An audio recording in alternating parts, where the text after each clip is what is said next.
मैं जैसे उदय प्रताप जी की चंद पंक्तियों से अपनी बात शुरू करूंगा। न मेरा है न तेरा है, ये हिंदुस्तान सबका है। नहीं समझी गई ये बात तो नुकसान सबका है। न तेरा है न मेरा है, ये हिंदुस्तान सबका है। नहीं समझी गई ये बात तो नुकसान सबका है। जो आकर मिल गई इसमें वो दिखलाई नहीं देती, जो नदियां मिल गई इसमें वो दिखलाई नहीं देती। महासागर बनाने में मगर एहसान सबका है। महासागर बनाने में मगर एहसान सबका है। मान्यवर, हम लोग बचपन से एक शब्द सुनते आए, सरकार माई बाप। सरकार माई बाप यानी कि जो सरकार होती है वो लोगों की माई बाप होती है, मां की तरह ख्याल रखती है, पिता की तरह ख्याल रखती है। लेकिन अगर कोई सरकार अपने बच्चों को उसका गला घोटने पे उतारू हो जाए तो वो फिर सरकार निष्पक्ष सरकार नहीं है। नहीं है मान्यवर, वो सौतेली मां है, वो सौतेली मां है, उसका व्यवहार सौतेला है। और आज आप जो काम कर रहे हैं इस बिल के माध्यम से, आप बाबा साहब डॉक्टर भीमराव अंबेडकर जी के द्वारा लिखे गए संविधान की हत्या कर रहे हैं। और ये बात मैं इसलिए कह रहा हूं कि बाबा साहब डॉक्टर भीमराव अंबेडकर जी ने संविधान की धारा 26 में लिखा, धार्मिक मामलों के प्रबंधन की स्वतंत्रता, धार्मिक एवं धर्मार्थ उद्देश्यों के लिए संस्थाओं की स्थापना एवं रखरखाव करना, धर्म के मामलों में अपने स्वयं के मामलों का प्रबंधन करना, चल एवं अचल संपत्ति का स्वामित्व एवं अधिग्रहण करना तथा ऐसी संपत्ति का कानून के अनुसार प्रशासन करना।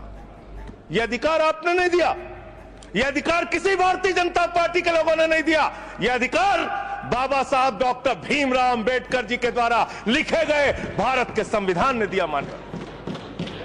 और आप उस संवैधानिक अधिकार को छीन रहे हैं एक गैर संवैधानिक बिल लाके। क्या क्या लिखा इस कानून के अंदर आपने, किस तरीके से आपने इस संविधान की हत्या करने का काम किया। आप बड़ी बड़ी बातें कर रहे हैं। ये सरकार कह रही है कि ये कानून हम मुसलमानों के भले के लिए आ रहे हैं। जब मैं आपसे सुनता हूं तो मुझे लगता है कपिल शर्मा कॉमेडी सर्कस में बोल रहा है। आप मुसलमानों का भला कर रहे हैं, आप मुसलमानों का भला कर रहे हैं। दोनों सदन में एक भी सदस्य, दोनों सदन में सिर्फ एक सदस्य गुलाम अली को छोड़ के एक भी सदस्य आपका मुसलमान नहीं है। आप मुसलमानों का भला कर रहे हैं, आप मुसलमानों का भला कर रहे हैं। पूरी सरकार में एक मंत्री आपका मुसलमान नहीं है, आप मुसलमानों का भला कर रहे हैं। दो नेता अपने घरों में आपने बैठा दिया, मुख्तार अब्बास नकवी, शाहनवाज हुसैन, दोनों की राजनीति आपने खत्म कर दी। आप मुसलमानों का भला कर रहे हैं, आप मुसलमानों का भला कर रहे हैं, आप मुसलमानों का भला कर रहे हैं। अरे सुनना सीखो पहले। मान्यवर, मैं इनके इस कानून में क्या क्या लिखा हुआ है, क्या क्या कहा है इन्होंने। बैठ जाएं कृपया, गुलाम अली जी बैठ जाएं। धार्मिक संपत्तियों को ये बिल कब्जा करने की नापाक कोशिश है। इतनी और धार्मिक संपत्तियों को सदन में इतनी कब्जा करने के लिए सदन में इतनी शांति है कि आराम से आप बोलोगे तो आराम से बोल रहा हूं सर। हाँ। आप बैठे हैं तो आपको देख के वैसे ही आराम आ जाता है। आपको देख के मैं वैसे ही आराम में रहता हूं सर। आप जब है आपका संरक्षण है तो आराम से ही बोल रहा हूं। बोलिए। मान्यवर, धार्मिक संपत्तियों को कब्जा करने की एक कोशिश है। इसलिए इस बिल पर न हिंदू को खुश होना चाहिए, न सिख को खुश होना चाहिए, न ईसाई को खुश होना चाहिए, न जैन को खुश होना चाहिए, न बौद्ध को खुश होना चाहिए, क्योंकि नंबर सबका आएगा। और आज वक्फ की संपत्तियां कब्जा करके आप अपने दोस्तों को देंगे, कल गुरुद्वारे की संपत्तियां कब्जा करके आप अपने दोस्तों को देंगे, फिर चर्चों की संपत्तियां कब्जा करके आप अपने दोस्तों को देंगे, फिर बौद्धों की संपत्तियां कब्जा करके आप अपने दोस्तों को देंगे, फिर जैनों की संपत्तियां कब्जा करके आप अपने दोस्तों को देंगे, फिर मंदिरों की जमीनें कब्जा करके आप अपने दोस्तों को देंगे। आप तो वो लोग हैं जिन्होंने प्रभु श्री राम के मंदिर में भी घोटाला किया मान्यवर, प्रभु श्री राम के मंदिर के जमीन में घोटाला किया।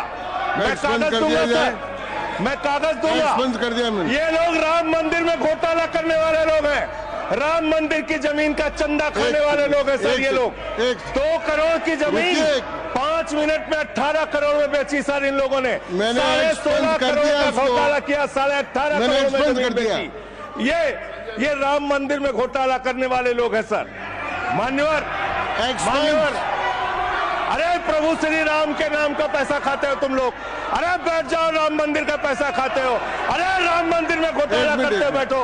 अरे राम मंदिर का चंदा खाते हो। अरे चंदा चोरो बैठो, चंदा चोरो बैठो, चंदा चोरो बैठो, बैठो चंदा चोरो, चंदा चोरो बैठ जाओ।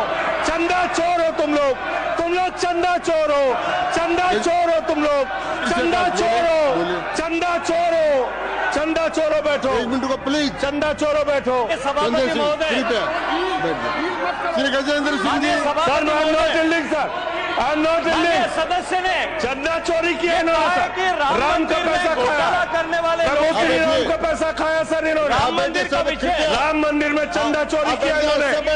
चंदा चोर है सर ये लोग। इन्होंने प्रभु श्री राम का चंदा खाया। कृपया बैठ जाए। चंदा चोरी किया सर। कृपया बैठ जाए।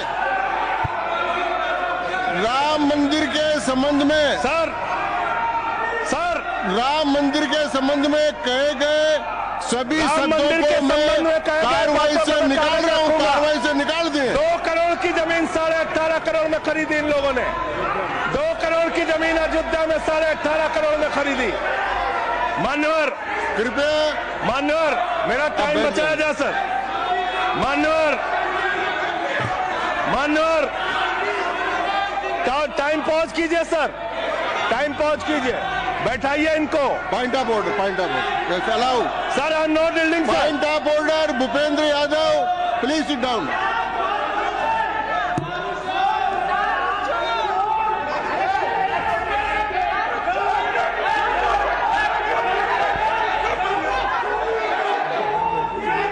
भाई पॉइंट ऑफ ऑर्डर मैंने दिया, आप जाइए स्थान पर, कृपया अपने स्थान पर जाएं।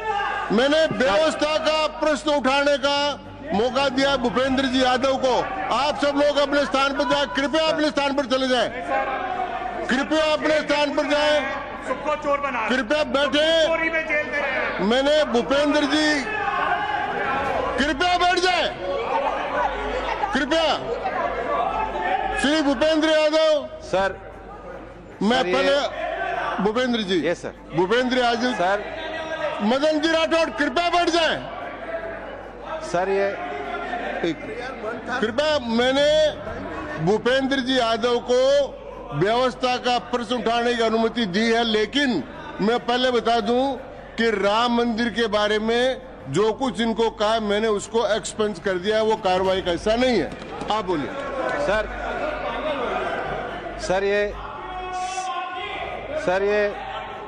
सर ये सदन का उच्च सदन है। रूल में बता देता हूं, रूल 238 और 240।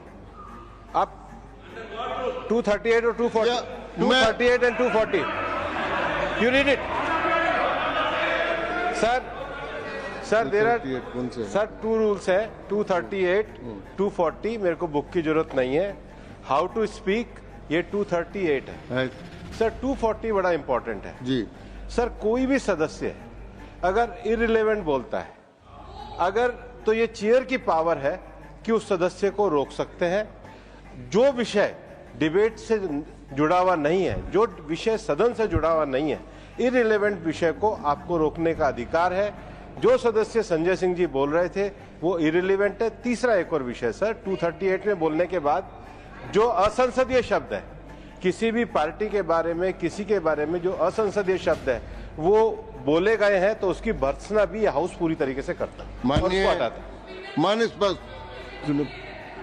Tiruchi Shiva Sir, I also stand on the. Please, I am allowing Mr. Tiruchi Shiva.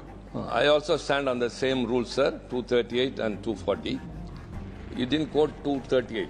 You remember 240, but 238 you are well versed, I know, but you are not quoted. Nothing refer, only the rule number. Yes, yes. refer to any matter of fact on which a judicial decision is pending? No. Make a personal charge against a member? No. Please. What is? Please. Kindly listen. Hello, please. I'm on a point of order. I'm on a point of order. I'm on a point of order. Point of order आपने allow किया है। What is that? Point of order आपने allow किया है। Rule 240. बैठ जाए, Sir, सुन ले एक बार। sir. मैं निर्णय मुझे करना, आप तो सुन तो लें। आप बैठे। Mr. Vice Chairman, only 240. 240 which is मैंने quoted, दोनों say- 238, Sir, sir. 240 दोनों देख लिए। Please, sir. हाँ। Rule 240 says, the chairman, after having called the attention of the council to the conduct of a member who persists in irrelevance or in tedious repetition, you didn't call, sir. Whether it is irrelevance or repetition has to be decided by the chair. So, the chairman, आप सुनो ना भाई, please hello, please. I am speaking to the chair. Please तो I am speaking to the chair. इधर देखिए ना। Sir, it is we leave it to your discretion and Yes. decision, sir. Yes. And not it is repetition or irrelevance can be decided by any other member, sir. Only you, sir. Okay, thank you. मैंने श्री भूपेंद्र जी यादव ने 240 में ये और है कि अगर कोई दूसरा सदस्य भी किसी सदस्य के इरिलेवेंट डिबेट को सपोर्ट करता है तो उसको भी डिबार करना चाहिए, आपको शिवा को भी करना चाहिए। अब एक सेकंड, मेरी व्यवस्था यह है कि 238, 240 के अंतर्गत मैंने ऑलरेडी जो असंसदीय सब थे वो और राम मंदिर के बारे में, क्योंकि ये विधेयक की परव्यू में नहीं आता है, इसलिए मैंने राम मंदिर के बारे में इनके लगाए गए इलेक्शन और असंसदीय शब्दों को कार्रवाई से निकाल दिया। धन्यवाद। मान्यवर, आपने कहा कि इससे आप पिछड़े मुसलमानों का भला करने जा रहे हैं। सुनने में बहुत अच्छा लगता है कि आप पिछड़े मुसलमानों का भला करने जा रहे हैं। आपने इसमें कहा कि आप महिलाओं का भला करने जा रहे हैं। सुनने में बहुत अच्छा लगता है कि आप महिलाओं का भला करने जा रहे हैं, लेकिन ये सरकार और यहां पे इस समय मंत्री जी नहीं है, मैं उनसे पूछना चाहता हूं, आप देश को और सदन को गलत जानकारी क्यों दे रहे हैं? मानवर 2013 के वक्फ बिल में जो भारतीय जनता पार्टी की सहमति और सहयोग से पास हुआ, उसमें भी महिलाओं के लिए आरक्षण था। मना कर दीजिए कि नहीं था? मना करिए कि हम गलत बोल रहे हैं। मान्यवर, मंत्री जी ने कहा 1 करोड़ सुझाव आया। मैं आपसे पूछना चाहता हूं, कितने करोड़ ईमेल आए, कितने करोड़ पत्र आए, कितने करोड़ सुझाव आए? पूरे देश को जानकारी दीजिए, और मैं आपको दावे के साथ कह सकता हूं, जब पूरा सच सामने आएगा तो देश को पता चलेगा कितने लोग इस बिल के विरोध में थे, कितने लोग इस बिल के समर्थन में थे। मैं जेपीसी का सदस्य था मानवर, मैं कह रहा हूं आपसे लाइए। और आप पिछड़े मुसलमानों का भला करना चाहते हैं, मैं आपसे हाथ जोड़कर निवेदन करता हूं, विनती करता हूं, और हमारे जो मित्र उधर भी हैं, अगर आप मेरी बात से सहमत हैं तो समर्थन करना। समाज में छुआछूत को, बीमारी को मिटाने के लिए चलिए उठाते हैं कदम, और अगले सत्र में एक बिल लेके आइए। जितने भी हिंदुओं की कमेटियां हैं, ट्रस्ट है, बोर्ड है, उन सारे ट्रस्ट और कमेटियों में 80% आरक्षण दलित, आदिवासी और पिछड़े हिंदुओं को दीजिए। मैं समर्थन करूंगा आपका, माला पहनाऊंगा आपको। आप पिछड़ों का भला करने की बात करते हैं, आप दलितों का भला करने की बात करते हैं। आपकी मातृ संस्था आरएसएस 100 साल तक आपने एक भी दलित, पिछड़ा और आदिवासी, एक भी महिला को आज तक आरएसएस का प्रमुख नहीं बनाया। आप दलितों और पिछड़ों और आदिवासियों की आरएसएस के बारे में भला करने की बात करते कर हैं। दीजिए। माननीय, इस बिल में क्या लिखा है? आप जो भी बातें इस विधेयक के अलावा बोलेंगे, उन सब को मैं एक्सप्लेन सर, ये करूंगा। क्या उसमें सत्य नहीं है? क्या ये सच नहीं है? सर, मेरा टाइम रोका जाए। और सर, बिल के बारे में बात करते हैं माननीय मंत्री जी ने कहा, आज आप इस बिल को पास कर रहे हैं, आज आपका सीना चौड़ा हो रहा है, आपको लग रहा है एक धर्म के अधिकार को आप छीन रहे हैं। नहीं, कल को आप सभी धर्मों की धार्मिक संपत्तियां छीन के आप अपने दोस्तों का देने का काम करेंगे। मैं फिर इसको दोहरा रहा हूं और फिर इसको कह रहा हूं कि आप ये करेंगे, धार्मिक संपत्तियों पे कब्जा करने का काम करेंगे। और किसी गलतफहमी में मत रहिए। आपको लोकसभा के चुनाव में मात्र 36% वोट मिला है। इस देश की 64% आबादी आज भी आपके खिलाफ है, आज भी आपके खिलाफ खड़ी है। किसी गलतफहमी में मत रहिए। बड़ी बड़ी सत्ता उखड़ गई और चली गई। मान्यवर, आपने इसमें लिखा बिल के अंदर कि वक्फ कमेटी के अंदर गैर मुसलमान इसका सदस्य बन सकता है। आप क्या गुरुद्वारा कमेटी के अंदर गैर सिख को मेंबर बना सकते हैं? क्या ईसाई कमेटी के अंदर गैर ईसाई को सदस्य बना सकते हैं? क्या बौद्धों की कमेटी के अंदर गैर बौद्ध को, क्या जैनों की कमेटी के अंदर गैर जैन को आप मेंबर बना सकते हैं? और इतना ही नहीं, क्या आप हिंदुओं के ट्रस्ट में, मंदिर के ट्रस्ट में आप क्या गैर हिंदू को मेंबर बना सकते हैं? नहीं बना सकते, नहीं बना सकते। आप एक झूठ फैला रहे हैं देश भर में, देश भर में झूठ फैला रहे हैं। आप कह रहे हैं ये मैं पढ़ रहा हूं राम मंदिर का, सर, राम मंदिर ट्रस्ट। झूठ शब्द असंसदीय है। जो असंसदीय शब्द उनको निकाल दीजिए। सत्य से परे, सत्य से परे। सर, ये प्रभु श्री राम के मंदिर का ट्रस्ट, मैं इसका समर्थन करता हूं। नहीं, आप सर, मैं इसका समर्थन कर रहा हूं। ये सब्जेक्ट नहीं है सर, समर्थन कर रहा हूं। सुन तो लीजिए, आप कहे से नहीं सुनूंगा। डिस्ट्रिक्ट मजिस्ट्रेट प्रोसीडिंग में नहीं आएगा। सर, मेरी बात तो बिल्कुल नहीं आएगा। सर, मेरी बात सुन लीजिए। घनश्याम जी प्लीज, चेयरमैन साहब, district magistrate of Ayodhya will be ex officio trustee who will be A practicing Hindu. If the DM is not Hindu, then additional district magistrate will be an ex officio member of the trust. हम इसका समर्थन करते हैं sir. Hindu धर्म के trust में हिंदू को member होना चाहिए, आपने लिखा, हम इसका समर्थन करते हैं। लेकिन आप दूसरे धर्मों के ऊपर कह रहे हैं। कल को आप गुरुद्वारा कमेटियों में कहेंगे सिख नहीं, दूसरे धर्म के लोग इसमें आएंगे। कल को आप जैन कमेटियों में घुसड़ेंगे, बौद्धों की कमेटियों में घुसड़ेंगे। ये बात गलत है, ये पूरी तरीके से गलत है। और आज पूरे देश को आप बताइए, मान्यवर, पूरे देश को आप बताइए, 2009 में आपने अपना घोषणा पत्र जारी किया था, मैनिफेस्टो। ये मैनिफेस्टो आपका लेके आया हूं, ये तो आपका डॉक्यूमेंट है, मेरे घर नहीं बना। इस मैनिफेस्टो में लिखा है इन्होंने कि 2009 के मैनिफेस्टो में लिखा है कि वक्फ की जमीनों पर जो अवैध कब्जे हुए हैं, के.आर. रहमान की कमेटी की रिपोर्ट के हिसाब से हम मुस्लिम धर्म गुरुओं के साथ बातचीत करके उसको खाली कराने का काम करेंगे। कितना दोहरा चरित्र है आपका। आपने कहा वक्फ की जमीनों को खाली कराने का काम करेंगे जिसपे कोई और कब्जा कर रखा है।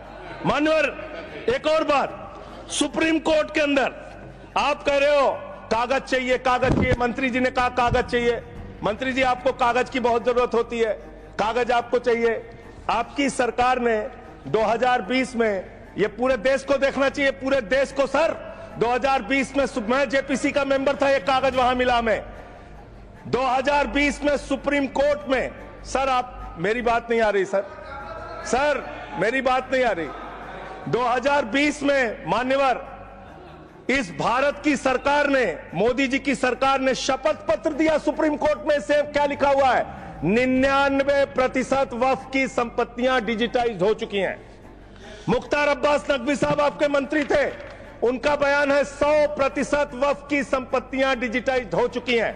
तो जब आप सारी संपत्तियां डिजिटाइज कर चुके हैं, सब कुछ ऑनलाइन कर चुके हैं वामसी पोर्टल में, सारे कागजात जांच चुके हैं, तो क्या आप फसाद कराने के लिए फिर से कागज मांग रहे हैं? फसाद कराने के लिए, आप फसाद कराने के लिए कागज मांग रहे हैं। आप फसाद कराने वाले हिंदू हैं, हम सौहार्द फैलाने वाले हिंदू हैं। यह बुनियादी फर्क है, यह बुनियादी फर्क है।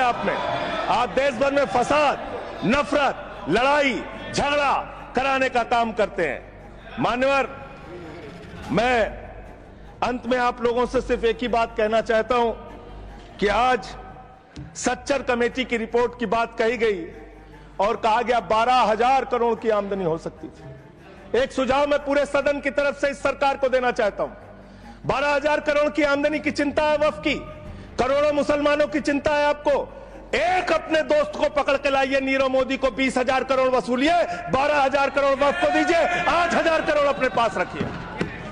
8,000 करोड़ का आपको मुनाफा होगा, 12,000 करोड़ वक्फ को दे दीजिए, करोड़ों मुसलमानों का भला हो जाएगा। मान्यवर अंतिम बात कह के आपने कहा सच्चर कमेटी की रिपोर्ट से 12,000 करोड़ की आमदनी की बात कही गई है। अर्ध सत्य मत बोलिए, पूरा सत्य बोला कीजिए, सुविधाजनक सत्य मत बोलिए, पूरा सच बोला कीजिए। मंत्री जी, इसमें लिखा हुआ है सच्चर कमेटी की रिपोर्ट में कि भारत की सरकार ने, राज्यों की सरकार ने अलग अलग राज्यों में अलग अलग जगहों पे 365 वक्फ की संपत्तियां कब्जा कर रखी हैं। आप उसके बारे में नहीं बताते, आप अर्ध सत्य बोलते हैं। मैं तो जेपीसी का मेंबर रहा हूं, मुझे सब पता है। तो इसलिए मान्यवर, आप फैला रहे हैं झूठ, ट्रिब्यूनल के फैसले, बस खत्म सर, खत्म। असत्य, सत्य से परे मान्यवर, सत्य से परे मान्यवर। ट्रिब्यूनल के लिए आप कह रहे हैं उसको अपील नहीं की जा सकती। हाई कोर्ट का फैसला ट्रिब्यूनल के फैसले के खिलाफ आया है, सुप्रीम कोर्ट का फैसला ट्रिब्यूनल के फैसले के खिलाफ आया है। आपने कहा 5 साल का प्रैक्टिसिंग मुस्लिम होना चाहिए। कैसे प्रैक्टिसिंग मुस्लिम तय करेंगे सर? आप क्या मुसलमानों के घर में सीसीटीवी का कैमरा लगाएंगे? कौन नमाज पढ़ रहा है, कौन नमाज नहीं पढ़ रहा है, कौन मुसलमान है, कौन मुसलमान नहीं है? आपने मान्यवर ऐसे प्रावधान इसमें रखे हैं जो बड़े अजीब हैं, जो अपने आप में ये बताते हैं कि आपकी मंशा सिर्फ देश में झगड़ा कराने की है, नफरत फैलाने की है, फसाद कराने की है। आपकी मंशा कहीं भी मुसलमानों का या किसी वर्ग का भला करने की नहीं है। बस एक अंतिम बात कह के अपनी बात समाप्त करूंगा। ये काम आपने देश के अंदर बहुत अच्छा शुरू कर दिया। आप एक काम करते हैं, देखो मुसलमानों को ठीक कर रहा हूं, दूसरी तरफ महंगाई बढ़ रही है, नुकसान हिंदुओं का। 94 लाख करोड़ रुपए शेयर बाजार में डूब रहा है, नुकसान हिंदुओं का। 11 लाख बच्चे स्कूलों से बाहर निकल गए, नुकसान हिंदुओं का। तो मुसलमानों को ठीक करने के नाम पर आप नुकसान देश के करोड़ों हिंदुओं का भी कर रहे हैं। इसलिए ये सब बातें करके देश में आप नफरत फैला के ये सब झगड़े फसाद के काम मत कीजिए। और अंत में आपसे एक ही बात कहना चाहता हूं, अभी भी वो मौका है इस बिल को, जो गैर संवैधानिक है, जो बाबा साहब के संविधान के खिलाफ है, इसको वापस लीजिए। धन्यवाद।